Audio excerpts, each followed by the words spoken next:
Hi, welcome back to our Shadowrun Online Kickstarter campaign, and as you've seen, we've got a couple of new things happening. We've got a lot of updates, we've got a lot of interesting questions from you, and we're going to try and answer some of those about the gameplay right now. As of today, we will offer you a new model, an additional model to the one we already have, which is called the campaign server model. It's similar to Guild Wars, so you download the game once and then you can play it for as long as you like. But like in the pen and paper RPG, we will offer you expansions that will contain new cities, new campaigns, new stories for you. You can play the game any way you want. You can play it as a single-player game. You just get a runner team that you can hire from the game, and you can play it alone. You can play it with your friends. And if you don't have your friends online, you can also play it with complete strangers that you might get to know online. Of course, you can also play it as a PvP game. So, Shadowrun Online is basically divided into two parts. One is the cities, which we call hubs, where players meet and mingle, get their missions, and a lot of other stuff happens. And the other is what we call the mission maps, the action layer, where your actual runs will take place. The city hubs are places where you meet other runners, where you chat, where you craft your stuff, where you heal up, and of course where you show off a bit, because in Shadowrun it's about style. Once you actually got a mission, you will go into legwork.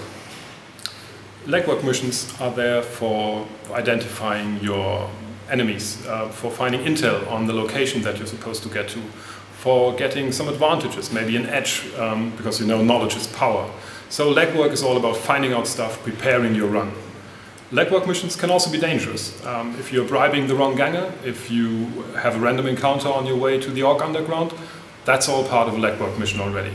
So, while legwork missions are already dangerous, the real danger begins once you're actually on the run. A run can have many different goals. It's not just kill all or kill that guy. It's really part of the story already. So, in missions you will have to defuse a bomb, sabotage a research center, find somebody who's been hidden away, fight a pack of ghouls, a lot of different things. The point here is, it's not your typical RPG MMO mission. So it's not kill 5 wolves and get their hide, kill 10 wolves and get their hide, and kill 100 wolves and get their hide.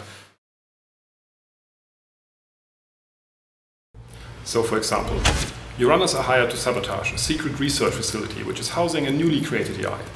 The lab is cut off from the matrix, so you need to get close in order to be able to sabotage it. Your legwork told you of an old sewer entry that is connected to the lab facility.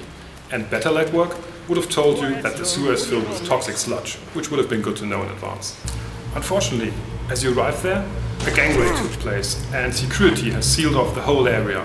So you need to fight your way in and then find a way to actually get to the sewer access gate.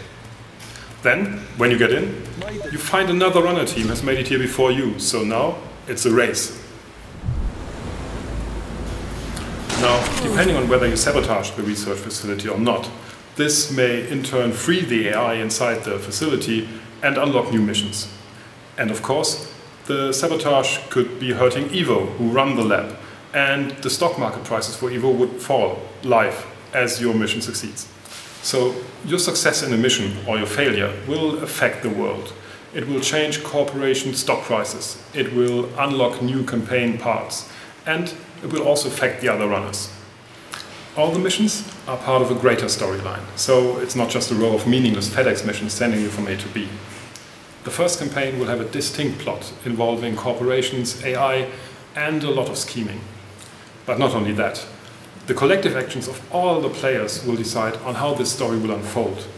And it will cross over into the pen and paper game.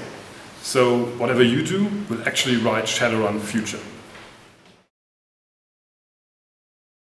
Even PvP is always going to be part of a greater storyline.